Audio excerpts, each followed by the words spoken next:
네, 오늘 우리 함께 나눌 말씀은 빌립보서 2장 말씀입니다. 여러분 잘 아시는 말씀인데요. 빌립보서 2장 6절부터 8절 말씀, 우리 세 구절이니까요. 우리 자리에 일어나셔서 한 목소리로 같이 읽도록 하겠습니다. 빌립보서 2장 6절로 8절 말씀입니다. 같이 읽겠습니다. 그는 근본 하나님의 본체시나 하나님과 동등됨을 취할 것으로 여기지 아니하시고 오히려 자기를 비워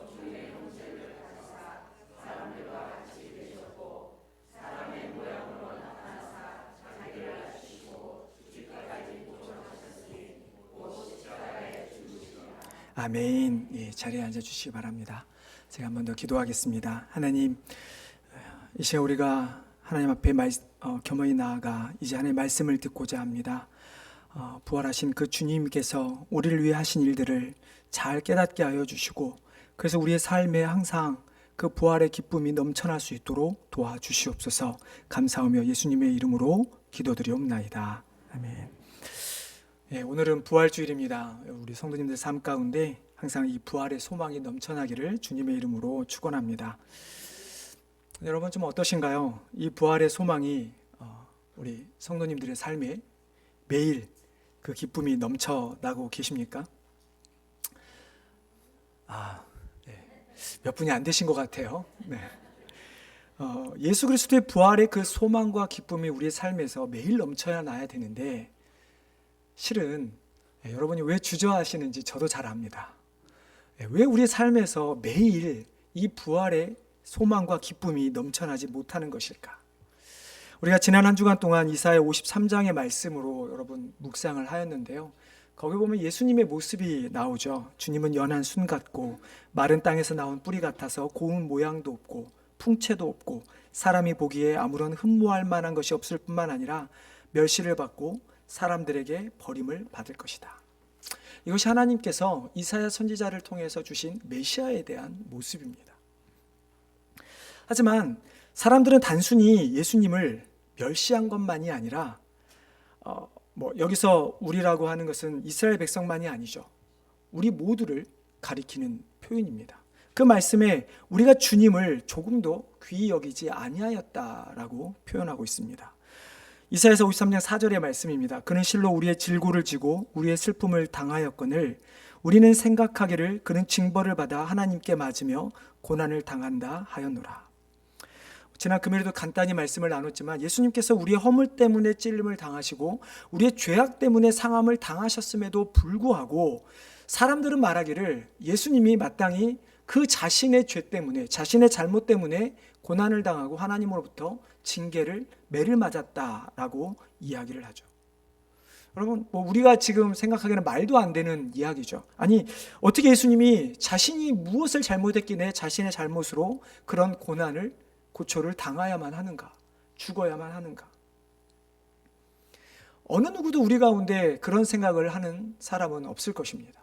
하지만 우리가 하나님 앞에서 죄인임을 고백하지 않는다면, 내가 죄인임으로서 살아간다는 것을 우리가 깨닫지 못한다면 결국 십자가에서 죽으신 그 주님은 우리의 죄 때문에 죽으신 것이 아니라 정말 이사야 선지자를 통해서 하나님께서 그 당시에 이스라엘 백성들을 책망하셨던 것처럼 그들이 예수님을 메시아를 향해 그의 죄 때문에 죽었다라고 하는 것과 똑같은 모습을 우리는 보이는 것입니다.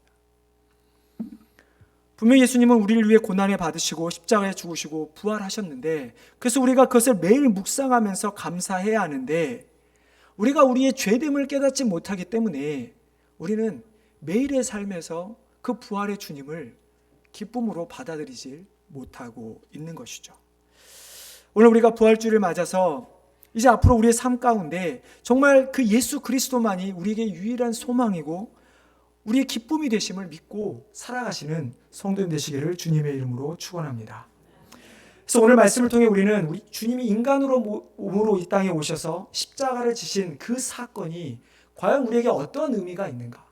그것이 과연 어떤 의미가 있길래 우리를 구원하는 데 충분한 것인가에 대한 말씀을 함께 나누고자 합니다. 우리가 예수님이 우리를 위해서 죽으시고 우리가 그 죽으심을 믿음으로 말미암아 우리가 구원을 받았다라고 고백을 한다면 우리는 항상 질문해야 합니다. 왜 주님이 십자가를 지셔야 하는가? 대체 주님이 십자가를 지신 그 의미가 무엇인가? 오늘 설교의 제목을 완성과 순종이라고 하는 어떤 명사의 두 가지로만 했는데요. 정확히 제가 표현하고자 하는 의미는 율법의 완성과 완전한 순종이라고 하는 의미입니다.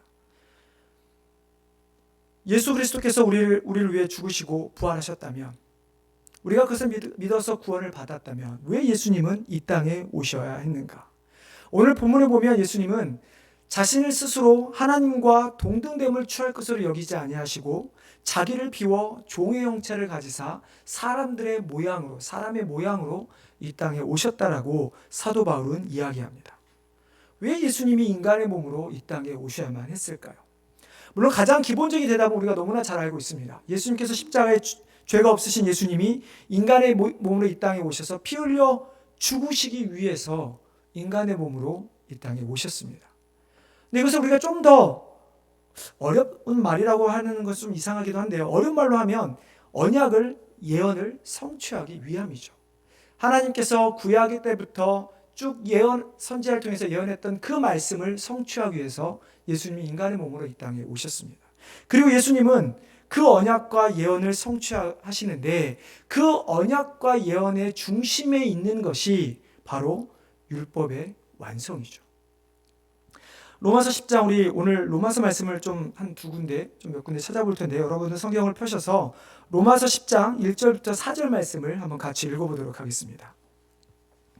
로마서 10장 1절부터 4절입니다.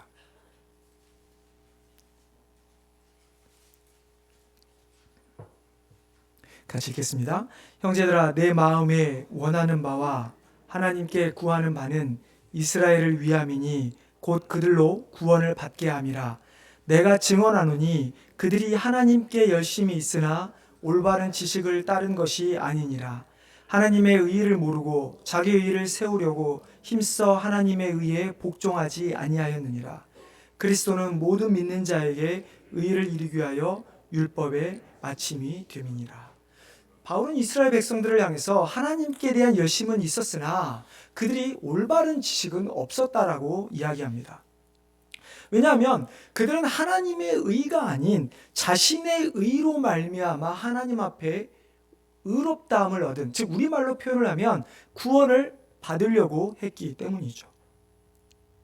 율법을 통하여 하나님을 의롭다 하는 것, 결국 그것 때문에 그들은 자신들이 의롭게 된 것이지 하나님의 의에 복종하지는 않은 것이라고 사도 바울은 이야기하고 있는 것입니다. 유대인들은 분명히 하나님에 대한 열심이 있었습니다. 여기서 열심에 대한 이 단어를 사도 바울은 다른 본문에서는 질투라고 하는 단어로 말로 사용했는데요.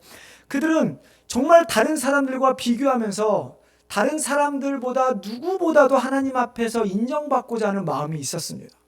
그래서 서로 경쟁하며 질투하면서 저 사람이 하나님께 더 인정받으면 안 된다라는 생각에 그들은 누구보다도 하나님 앞에 열심을 내었던 사람들이었습니다. 하지만 그들의 열심은 올바른 지식, 즉 하나님께서 원하시는 순종에서 비롯된 열심이 아니라 맹목적인 복종에서 나오는 열심이었죠. 바울은 누구보다도 이들에 대해서 잘 알고 있었습니다. 왜냐하면 자신이 과거에 그랬기 때문에. 담에게서 예수님을 만나기 전에 바울의 모습은 어떠했습니까?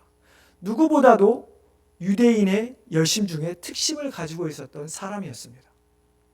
기독교를 잡아가두고 사람을 죽이는 일에 전혀 조금도 꺼리낌 없이 앞장섰던 인물이 바로 바울이었죠. 하지만 유대인의 잘못된 열심, 과연 그들의 열심은 왜 잘못된 것일까? 무엇이 문제였을까? 그들은 하나님께서 이스라엘 백성들에게 주신 율법, 계명, 하나님의 말씀, 그것들에 대해서 정확한 의미를 모르고 행하기만 했기 때문입니다. 하나님께서 이스라엘 백성들에게 율법을 주시고 그들에게 깨닫기를 원했던 것은 과연 무엇이었을까요? 하나님께서 원하셨던 것은 율법을 통해서 우리 인간의 한계를 깨닫게 하는 것이었습니다. 특별히 우리 인간의 어떤 한계입니까? 죄에 대한 한계입니다. 나는 도저히 나 스스로는 하나님의 율법을 온전히 지킬 수 없다, 의롭다 될 수 없다라는 역설적인 것을 깨닫게 하기 위함이죠.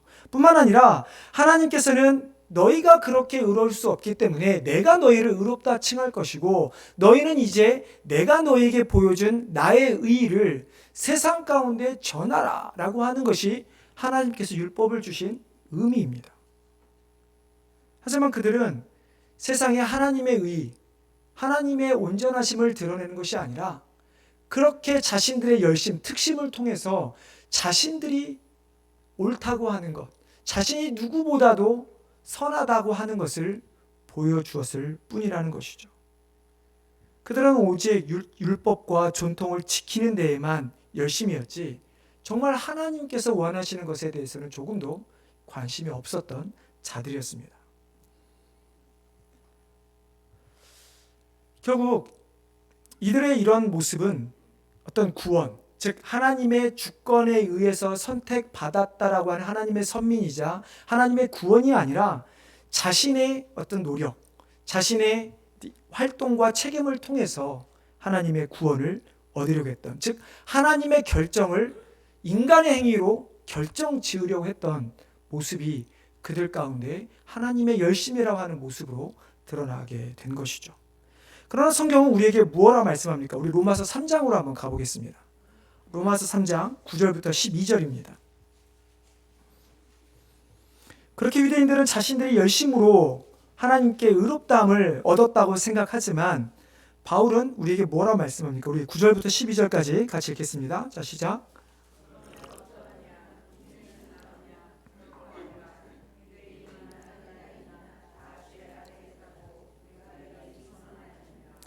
기록된 바 의인은 없나니 하나도 없으며 깨닫는 자도 없고 하나님을 찾는 자도 없고 다 치우쳐 무익하게 되고 선을 행하는 자는 없나니 하나도 없도다. 그래서 바울은 로마서 3장 결론에서 뭐라고 말하냐면 모든 사람이 이렇게 죄를 범하였으며 모든 사람이 죄인임에 하나님의 영광에 이르지 못하였다라고 말씀하고 있죠. 여러분 유대인이나 헬라인, 결국 이 유대인과 헬라인이라고 하는 말은 유대인과 유대인이 아닌 모든 사람들을 의미합니다. 즉 이 세상에 존재하는 모든 인간들을 가리키는 것이죠. 즉 모든 사람들이 바울은 다 죄인이라고 이야기를 합니다. 이 세상에는 어떤 의인도 없고 의인도 없기 때문에 자신이 죄인인 것조차도 깨달을 수 있는 자도 없고 깨닫지 못하기 때문에 하나님을 찾지도 않고 그들은 다 그들의 행동은 무익한 것이고 아무 소용이 없는 것이다. 선을 행하는 자는, 즉 하나님이 보시기에 선을 행하는 자는 단 한 사람도 없다라고 바울은 단언하고 있는 것입니다. 이처럼 율법 아래 있는 것은 모든 사람은 다 죄인일 수밖에 없습니다. 유대인들은 아무리 자신의 열심으로 율법을 지킴으로 하나님의 인정받기를 원했지만 그러나 율법을 통해서는 우리는 결코 내가 의인이 될 수가 없다라고 하는 것이죠. 우리가 그렇기 때문에 율법으로는 단 한 사람도 하나님 앞에서 의롭다함을 얻을 수가 없는 것입니다. 그렇다면 율법이 필요 없는 것일까요? 만약 율법이 필요 없다면 예수님께서 마태복음 5장 17절에서 하신 말씀은 무엇일까요? 내가 율법이나 선지자를 폐하러 온 줄로 생각하지 말라. 폐하러 온 것이 아니요 완전하게 하려 함이라. 예수님이 이 땅에 오신 것은 율법을 완성시키는 것이지 율법을 폐하는 것이 아닙니다. 그렇다고 한다면 우리에게 있어서 율법도 여전히 무언가 여전히 우리에게 필요하고 작용하고 있다라고 하는 것이죠. 먼저 우리가 율법에 대해서 한번 생각해 보길 원합니다. 율법이 무엇입니까? 하나님께서 이스라엘 백성들을 향해 주신 10계명, 여러 가지 계명들을 우리는 율법이라고 이야기를 합니다. 그런데 그 율법이 정말로 보여주고자 하는 것, 율법에 반영된 것이 무엇인가? 그것은 바로 하나님의 형상입니다. 하나님께서 인간을 창조하실 때 어떻게 창조하셨습니까? 하나님의 형상대로 인간을 창조하셨습니다. 하나님의 형상대로 인간을 창조하셨다라고 하는 말은 하나님께서 가지신 속성 중에 예를 들어 사랑이라든지 거룩함이라든지 인내, 어떤 의로움, 소망, 기쁨, 자비 이런 하나님이 가지신 속성들을 인간에게 주셨다는 이야기입니다. 하나님께서 우리를 하나님의 형상대로 그렇게 만드신, 즉 속성을 우리에게 주신 것은 우리가 그것을 통해서 하나님을 알게 되고 하나님을 온전히 섬기게 하기 위함이죠. 마찬가지로 하나님께서 주신 율법 또한 이런 하나님의 성품을 담고 있는 것입니다. 우리가 율법을 통해서 무엇을 보아야 합니까? 하나님의 거룩함을 보아야 합니다. 그런 율법을 통해서 하나님께서 우리를 얼마나 사랑하시는지에 대한 사랑을 볼 수 있어야 합니다. 그리고 율법을 통해서 하나님이 우리를 사랑하시기에 얼마만큼 우리를 용서하시는지에 대한 하나님의 용서도 우리는 볼 수 있어야만 하는 것이죠. 그렇기 때문에 예수님은 내가 율법을 폐하러 온 것이 아니라 율법을 완성하러 왔다고 말씀하고 있는 것입니다. 예수님은 율법을 통해서 우리 인간들이 하나님의 형상을 회복하기를 원하는 것입니다. 자신이 스스로 율법에 완전히 순종함을 통해서 하나님의 율법이 완전하다는 것을 보여주는 것이고, 율법이 아니라 우리가 문제 있는 것을 보여주기 위함이라고 하는 것이죠. 그런데 우리는 유대인들이 잘못된 모습을 보며 예수님께서 유대인들의 직책을 하시고 그들을 향해서 엄히 꾸짖는 그 모습 때문에 우리는 어느 순간부터 율법에 대해서 너무 경히 여기는 모습이 있습니다. 그래, 율법은 필요 없지. 율법이 뭐가 필요해? 우리는 그냥 은혜만 있으면 된다라고 생각을 합니다. 그러다 보니까 우리가 언제부턴가 율법을 통해서 하나님의 성품을 깨닫고 하나님의 성품에 도달하지 못하는 우리의 모습을 보며 애통하며 눈물로 회개를 해야 됨에도 불구하고 우리는 율법이 사라져버리기 때문에 더 이상 하나님 앞에 죄인임을 고백하지 못하는 그런 상태로 빠져버리게 된 것이죠. 우리는 어느 순간부터 율법 폐기론 혹은 율법 무용론에 빠져서 더 이상 율법이 우리에게 필요 없다라고만 이야기를 하게 된 것입니다. 물론 우리에게 은혜가 필요합니다. 우리에게 가장 필요한 것은 하나님의 은혜입니다. 그러나 그 은혜가 왜 필요한지를 깨닫기 위해서 우리에게는 율법이 필요한 것이죠. 즉 예수님께서 이 땅에 오셔서 그 율법을 온전히 순종하셨기 때문에 그 율법을 모든 것을 지켜내심으로 율법을 완성하였기 때문에 본인 스스로 하나님이시기 때문에 율법을 통해서 하나님의 형상을 드러냈듯이 그 율법을 다시 한번 예수님께서 완성하심으로 말미암아 하나님의 형상을 우리에게 보여주신 것입니다. 예수님이 하나님이신 이유, 바로 죄가 없다는 것일 뿐만 아니라 예수님이 하나님이신 이유는 율법을 만드신 분이시기에 그 자체로도 율법을 완성하실 수 있는 분이라는 사실을 우리에게 보여주고 있는 것입니다. 이렇게 율법의 완성이신 예수님, 본인 스스로 율법의 정점을 도달하신 예수님께서 그 그리스도의 예수의 완전한 순종 때문에 우리가 구원을 받은 것입니다. 예수님께서 율법을 완성하셨다면, 그렇다면 예수님이 보여주신 순종에는 어떤 의미가 담겨 있을까요? 우리 오늘 읽은 빌립보서 말씀 6절 7절 말씀을 다시 한번 같이 읽어보도록 하겠습니다. 빌립보서 2장 6절 7절 말씀입니다. 시작. 그는 근본 하나님의 본체시나 하나님과 동등됨을 취할 것으로 여기지 아니하시고 오히려 자기를 비워 종의 형체를 가지사 사람들과 같이 주셨다. 예수님이 보여주신 가장 고귀한 순종, 우리는 그것을 보통은 십자가의 죽음이라 이야기를 합니다. 하지만 어떻게 보면 예수님께서 우리에게 보여주신 가장 고귀한 순종은 바로 주님이 인간의 모습으로 이 땅에 오신 것입니다. 하나님이신 예수님이 인간의 몸으로 이 땅에 오신 것. 왜 예수님께서 인간의 몸으로 이 땅에 오셨을까요? 그것은 하나님의 성부 하나님의 뜻이셨기 때문입니다. 인간을 구원하시기 위해서 하나님께서 세우신 방법이 무엇입니까? 과거에는 피 흘려 죽는 제사의 방법이었습니다. 누군가는 죽어야 내 죄가 해결되는 것입니다. 누군가의 생명을 바쳐야 나의 생명을 다시 얻을 수 있게 되는 것입니다. 하나님께서는 자신이 하신 그 언약의 방법, 그 언약을 지키기 위해서 인간의 모습으로 이 땅에 오신 것이죠. 인간의 몸으로 이 땅에 오셨다는 것, 7절의 말씀처럼 자기를 비워 종의 형체를 가지고 이 땅에 오셨음을 의미합니다. 그러면 예수님께서 이 땅에 자기의 하나님을 동일취할 것을 아니시고 자기를 비우시고 이 땅에 오신 것이 왜 고귀한 순종일 것인가? 왜 이것이 우리에게 은혜가 되는 것인가? 여러분, 자기를 비우셨다라고 하는 이 말은 예수님이 자신이 하나님으로서 가지고 있는 영광, 그 위엄, 하나님의 그 신성의 특권, 그리고 하나님의 속성 중 일부를 버리셨다라는 것을 의미합니다. 물론 예수님께서 그렇다고 하셔서 완전히 신성이 없어진 것은 아니죠. 만약 예수님이 신성이 없이 인성만 가지고 이 땅에 오셨다고 한다면 어떻게 됩니까? 예수님도 죄가 없는 사람이 될 수가 없는 것입니다. 예수님은 여전히 그 안에 신성을 가지고 계시기 때문에 죄가 없으신 것이고, 그 죄가 없는 하나님께서 이 땅에 인간의 몸으로 이 땅에 오신 것이죠. 그런데 그 예수님이, 그 하나님이신 예수님이 자기를 비우셨다라고 하는 이 말은 하나님이 가지신 여러 가지 속성 중에 일부를 포기하셨다는 것인데, 그것이 무엇일까? 그것은 하나님은 우리 인간처럼 감정을 가지게 되셨다는 것입니다. 우리 인간처럼 배고픔도 느끼시고, 화도 내시고, 때로는 피곤도 느끼시고, 아픔도 느끼게 되었다는 것을 의미하죠. 만약 예수님이 인간의 몸이 아니라 하나님으로서만 존재하셨다면 이 땅에 오셔서 인간을 전지전능 능력으로 쓸어버리시면 그만이십니다. 하지만 하나님은 우리를 너무나 사랑하셨기 때문에 인간의 몸으로 오셔서 자기를 비워 우리 인간과 같이 되오셨다는 것을 의미하죠.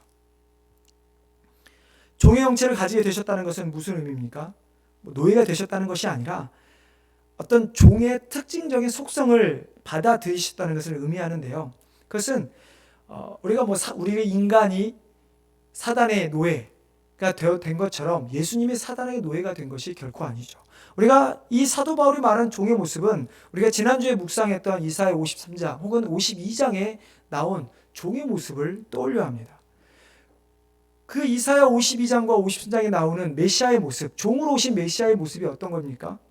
자신을 버리고 여호와 하나님께서 명령하신 것만 온전히 역할을 수행하는 그 모습, 철저히 자신의 모든 생각과 자신의 의지는 내어버린 채 하나님께서 말씀하신 것은 어떤 것이라도 버리지 않고 지키셨던 그 모습. 그 모습이 어떤 모습입니까? 하나님과 동등됨을 취하지 않고 인간의 모습 오신 것이 하나의 모습이요.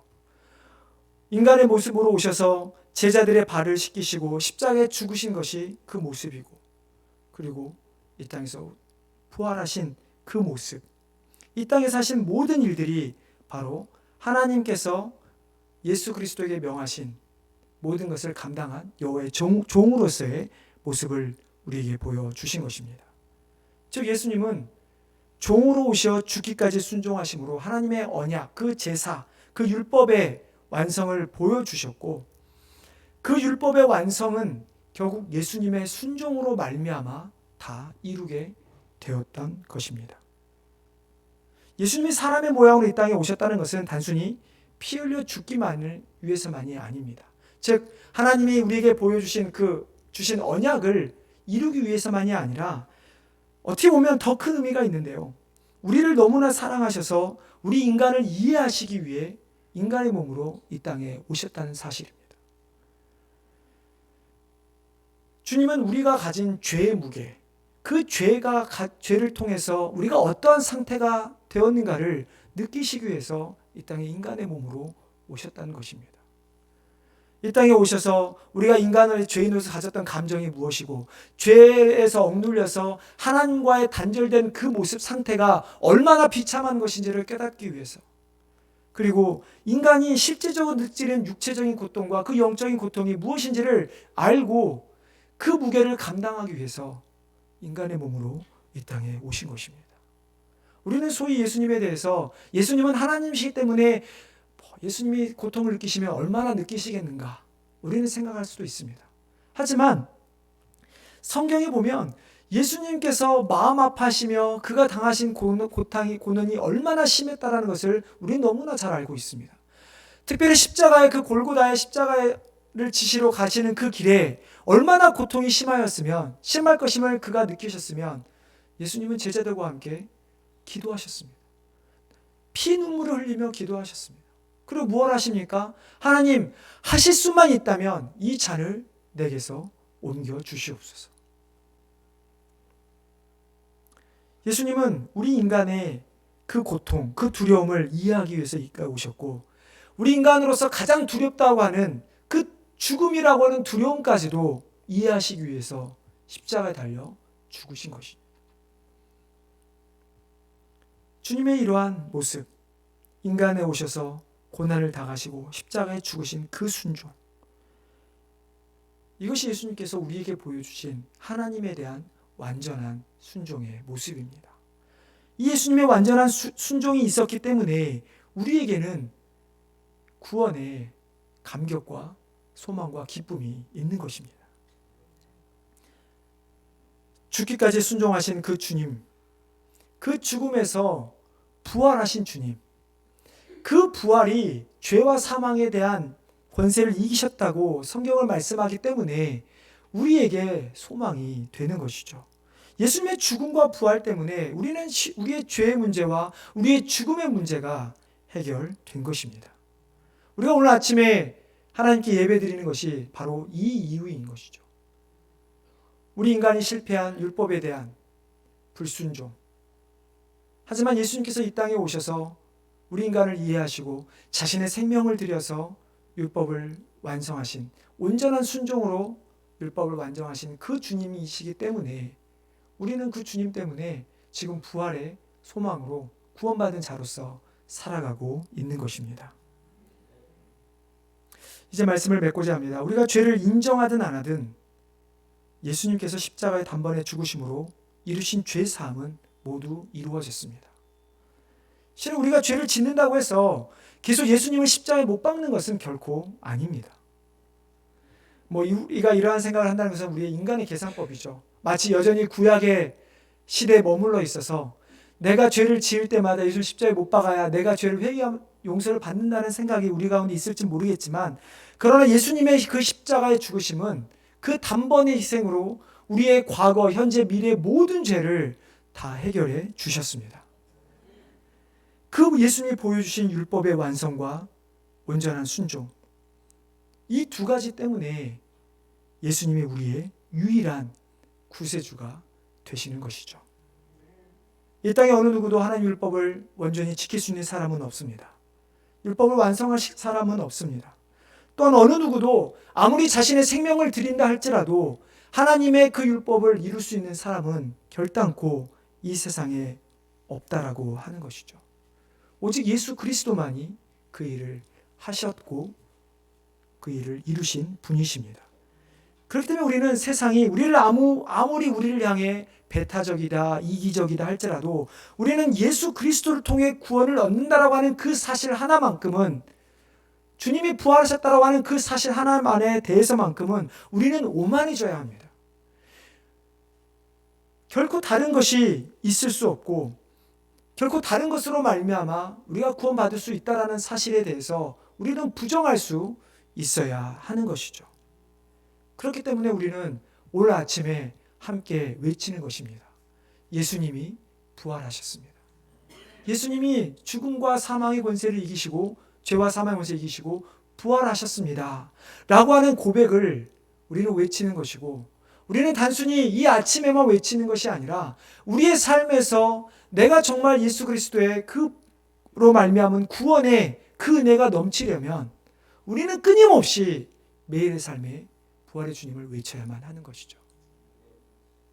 나의 죄 때문에 죽으신 그 주님, 그리고 나를 구원하시기 위해 부활하신 그 주님, 그 예수님의 죽음과 부활이, 그 은혜와 그 기쁨이 항상 우리 성도님들 가운데 넘쳐나기를 주님의 이름으로 축원합니다.